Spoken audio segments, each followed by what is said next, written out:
Hello students, good day. Uh, Today we will discuss about the architecture of operating system and how it is complemented through the architecture of computers. So how uh, multiple processes they can run through one processor, as well as how an operating system looks towards the architecture of the computer, having a single processor, multiprocessor, or as well as how it can utilize the drivers and basic components of an operating system and computer architecture, how they interact with each other. Uh, you know that usually in a usual computer we used to have a single processor. However, we are moving towards uh, an era of having multiple processors in the same system. There are several advantages of having this multiprocessing domain or multiprocessor domain. One of these advantages is that your efficiency is increased, meaning that at one time, one processor can execute a single job, no matter how many applications are being provided to it.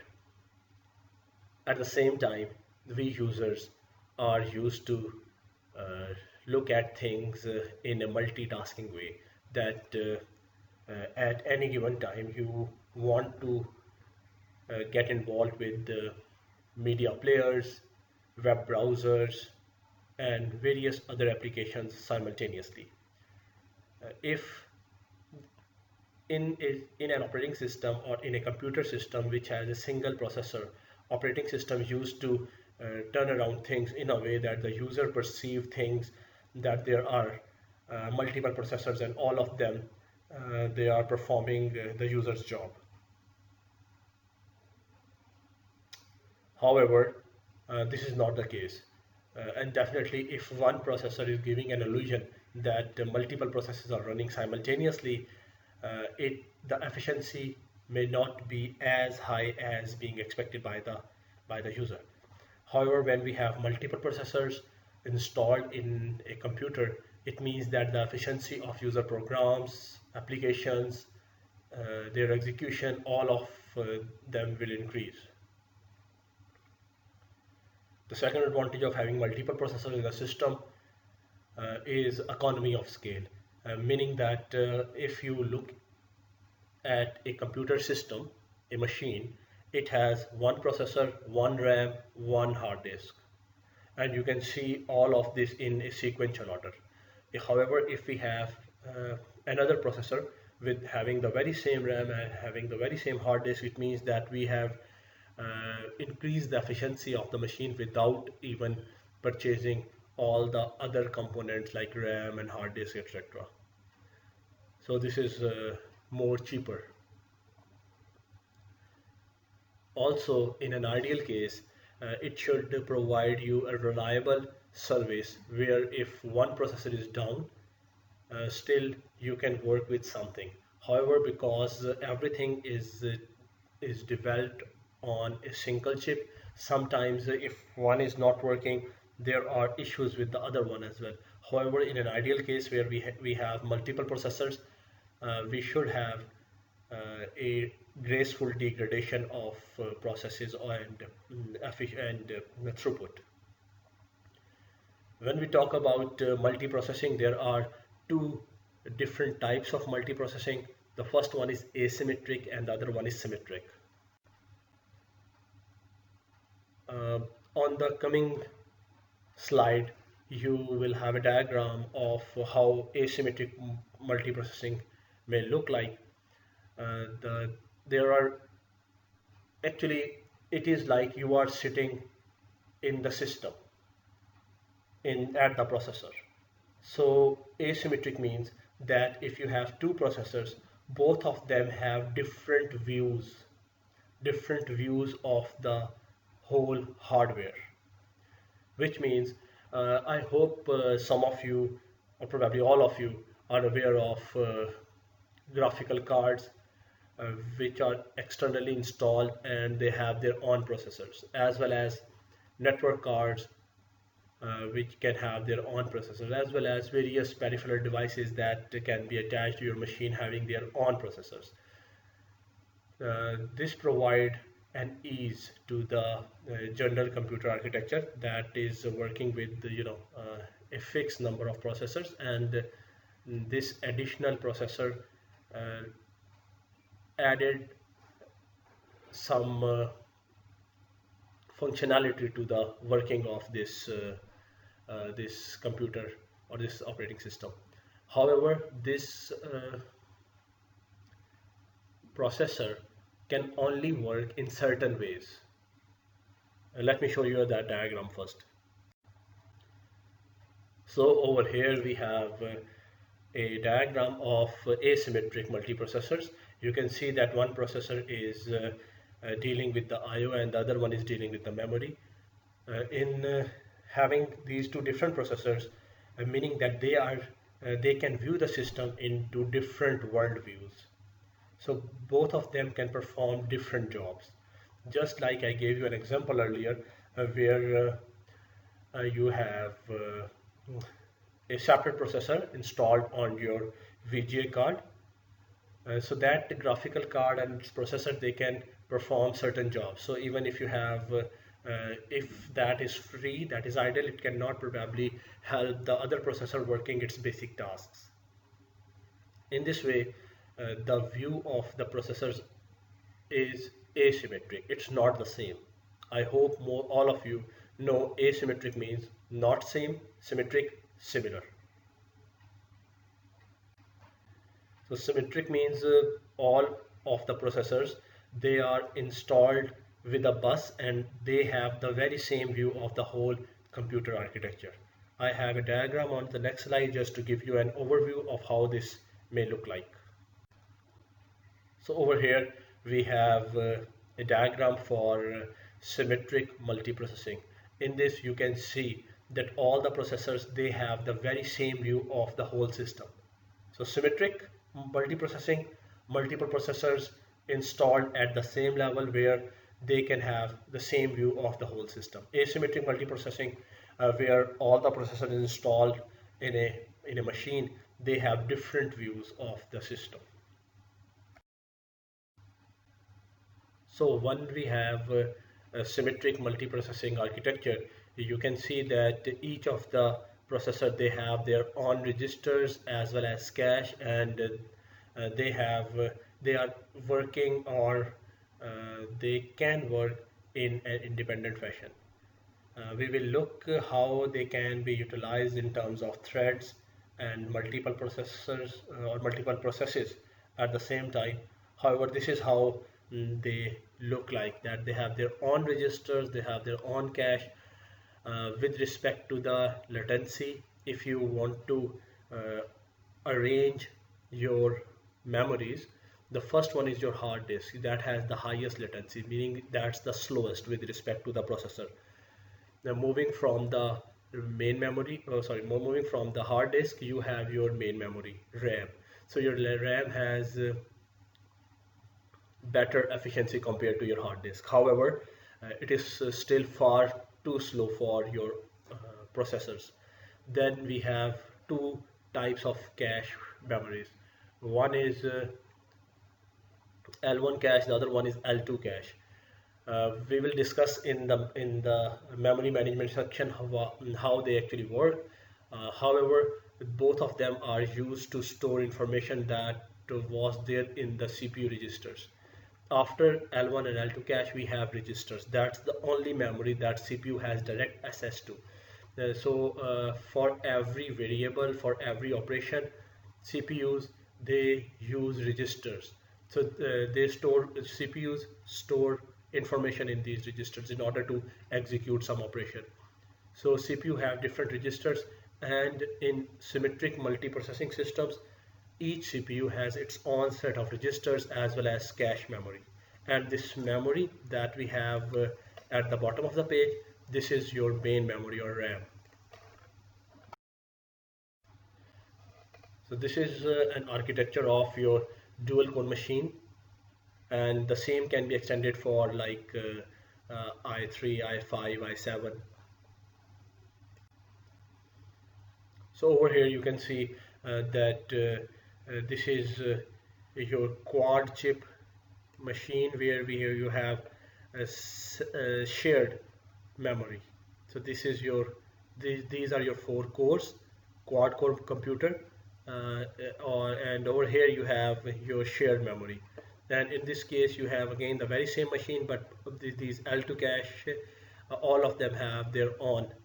Definitely this has more efficiency with certain applications. We cannot say which one of them is has advantage over the other, because it depends on the type of application that you want to run on them. Because over here these all L2 may not, this one L2 may not be the same as this shared L2. It is also possible that this shared L2 has the capacity same as the addition of all 4 L2 memory, which means that if all the workload is on one core, it can utilize all of this memory. It has several issues or trade-offs with respect to speed and latency and storage. We will talk about all of them towards module 7, where we will discussing main memory and memory management. So this is an architecture or a usual hierarchy of our memory. At the bottom you have your magnetic tape. It has you can see that the SS time that is mentioned on the left side of this diagram show you that how slow it is compared to the magnetic disk, compared to your RAM, compared to your cache memory, and compared to your registers. This is into 1 nanosecond. So you can see that the magnitude or the speed over here is far faster compared to the speed that is in over here where the user operates. So this is an overview of your hard disk, how it has various surfaces. We call them clusters. We have data in here and at the bottom as well. So over here we have heads through which we can read and write data. So one head is there per surface. So one head is at top and one head at the bottom. And the rotation of the hard disk is what is determined by the speed of the hard disk. So you can see that the more rotations it may have, the more read it can do.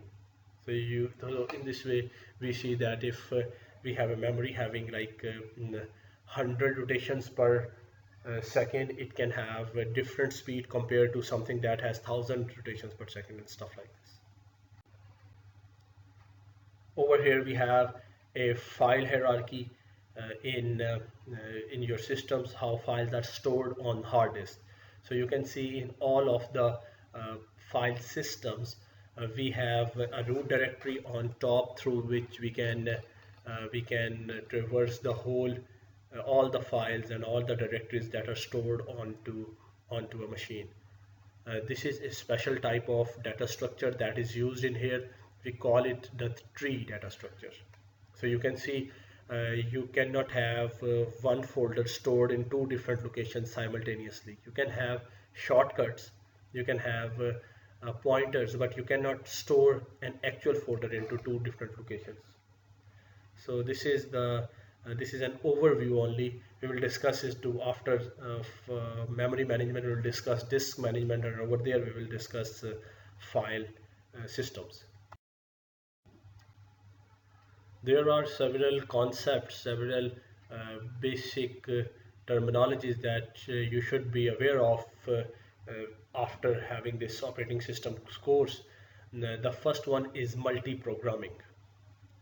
Multiprogramming means that at any particular time there can be multiple programs running in the system. It seems contrary to the information that I provided earlier, that at one time processor can be utilized in one by only one process. Let's consider all of this by a different analogy. So there are two types of sharing.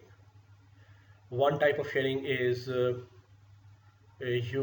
for example, if uh, you have a light in front of you in your room. So if there are like two fellows sitting in the same room, both of them are sharing the same light without affecting the light of the other guy. However, there are types of sharing. The first type of sharing is called as several sharing, where you can share without affecting the other party. The other type of sharing is where you get not the 100% of the resource. For instance, if you and your friend you plan to share uh, lunch together, so both of you are sitting and you will have exactly half of that resource. So in this way, the share of one person will get divided into two, which means that by number of participants or by number of sharing parties within this sharing contract, you get different proportions of this resource. In the very same manner, this is joint sharing. In the very same manner, there are resources in the computer systems that can be used, that can be shared in a several manner. For example, multiple processes can be loaded onto your RAM simultaneously without affecting each other. For example, on your screen, you can open multiple windows simultaneously, and you can have, for example, two views, and you can have a look at both of the applications simultaneously. However, there are resources, for example, printer, which can only print a particular task or particular job at any given time, which means that it cannot be shared in a several manner, but rather in a joint manner. So if there are 100 jobs, the printer has to wait. Your job has to wait for the printer to get free, and then acquire the resource fully. So in the very same manner, your processor is a resource that cannot be shared in a several fashion. So you have to uh, completely acquire it. So when we had multi-programming, which means that multiple programs are running into the system, and multiple programs are running in the system, and each of them acquires the processor fully in a complete manner, which means that in order to complete like three jobs, all three of them have to acquire the processor at different times. If we just look at at particular time instance, at any given time, only one process can remain in the processor. So what we do is we use a job scheduling mechanism that helps us to refine this process and put in a particular process in the processor and take it out when not required. So in this manner, it rotates all the processes from the processors in a very short span of time, and that is how we get the illusion of having multiple jobs running simultaneously in the system. For example, most of the times when one application, it requires some IO. For example, your browser. You know that browser is an IO intensive job. When your browser requires some data from the network card, it is busy there. So for that fraction of second, probably 1 second, your processor can be allocated to some other process. For example, your music player, and after a while it opens and schedule all of your music files, and it can switch back to your browser, and from your network card it can render all the data onto your screen. Another concept that is quite close to multi-programming is time sharing. The very same thing. The time is being shared among multiple processes so that CPU can be allocated to each of them in a particular time. So time is shared. Uh, a CPU is shared with respect to time among multiple processes. Response time is the time that is required by a process to uh, respond back to the user. Uh, in all the times, it should be less than 1 second. That is the time that the user can actually interpret. If it is less than that, for example, 100 milliseconds, so your user may not be able to notice this altogether. Um, So CPU meaning that if multiple jobs are there, how they are scheduled into the CPU. We have a whole module on this scheduling. We will talk about this swapping and virtual memory when we will be there. At the moment, it's already a lot of concepts that you have to grasp. So I'm just leaving them for a moment. You will get it after after some time. Process meaning uh, if you have a program stored onto your hard disk, when you double click it or execute it, it is loaded onto your RAM. From the RAM, it is loaded onto the CPU. So loading of a program from the hard disk to the RAM makes it converts it from a program to a process. So all the programs that are stored on your RAM, they are processes.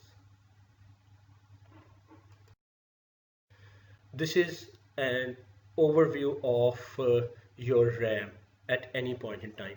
You can see that the initial uh, values or cells in the RAM are occupied by operating system. This is the minimum block of code of the operating system that has to reside in the main memory, that has to stay in the main memory all the time, and we call it the kernel of the operating system. So the kernel, as you probably remember from the previous lectures, that kernel is the basic component is a collection of basic components of an operating system without which the operating system cannot work. It has all the drivers and very basic things that are required to make your hardware function.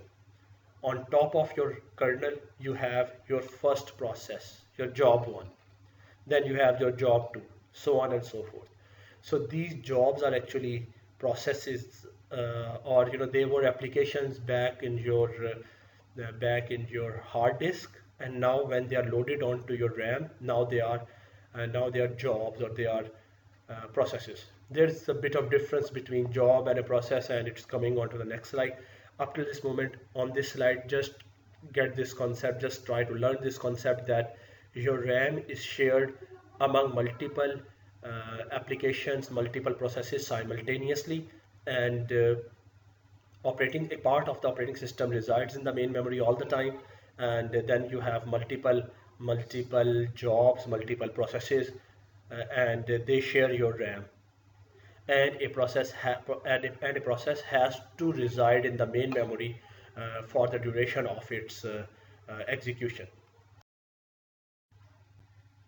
Over here we have a comparison among the basic terminologies in used very frequently in operating systems.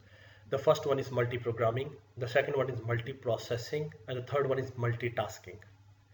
So multiprogramming means that we have one processor and we may have more than one users, and the the functionality of the operating system is to make uh, sure that all of these processes, they share all the resources equally among themselves. So the processor time is shared on equal intervals, and that all of them should uh, should get a same interface or same feeling that the whole system belongs to them. This type of systems are usually run in libraries where we have a core machine, and all the users or the terminals they are attached with them. The second one is multiprocessing, where we have more than one processors in actual. So that's a tangible thing. You have physically multiple processors are installed onto one chip, or maybe multiple chips, or but the basic point is that multiple processors they are working in collaboration to reflect as a single system. In this kind of multiprocessing, we have symmetric and asymmetric multiprocessing, as we learned earlier. And then we have multitasking. Multitasking means that we have one user and we have one processor. The one user has multiple tasks that can run at any point in time in the system, which means that all of these processes they can share your CPU in one way, or this multitasking is a bit similar to multi-programming. In this we have multiple users, and over here we have multiple programs. In most of the operating system literature, we look at users in terms of processes, which means that a user is one process. So in this term, both of them appears to be as same: multiple processes, and the task of the CPU is to schedule them in a way that it reflect or it provides a fair mechanism of sharing. The next important concept in this module is system calls. System calls are a mechanism that is provided by the operating system to the outside world, to the users, to the application developers. This is just a way of providing different functions that can be utilized, that can be used to interact with the hardware. Just take an example. In C++, you have a string library. So in that string library, you have a function, a method, count. What it does, that it counts the number of elements in that string, or number of alphabets in that string, and returns some numeric value to you. So the only thing that you need to worry about is what it does, rather than the working that the working or the functionality, how it provides that. So one thing is what it provides versus how it provides. So when you want to use that count function, you just take an integer, and in the arguments you just pass on a string, and it returns you the number of alphabets in that string, and that's all. You only care about this. You do not bother yourself with the details of how that count function is actually implemented. System calls are exactly the same. They are methods provided to you by the operating system, and by using those methods you can interact with the hardware to the underlying layers of your operating system, without bothering how it works. uh, in various high level programming languages, you may be familiar with the concept of APIs, application programming interface. Usually these languages they provide some API to their own developers. So for example, if you want to write down an application in a language, you might be uh, curious about all the APIs that it provides. In the very same manner, when you are working with the operating system, you are curious about what are the system calls that this OS provides. We have some fairly common APIs of Win32 API for Windows, POSIX API for Linux, so Java API for JVM, Java Virtual Machine. So all of these are different types of APIs that are provided to us by different types of underlying operating system.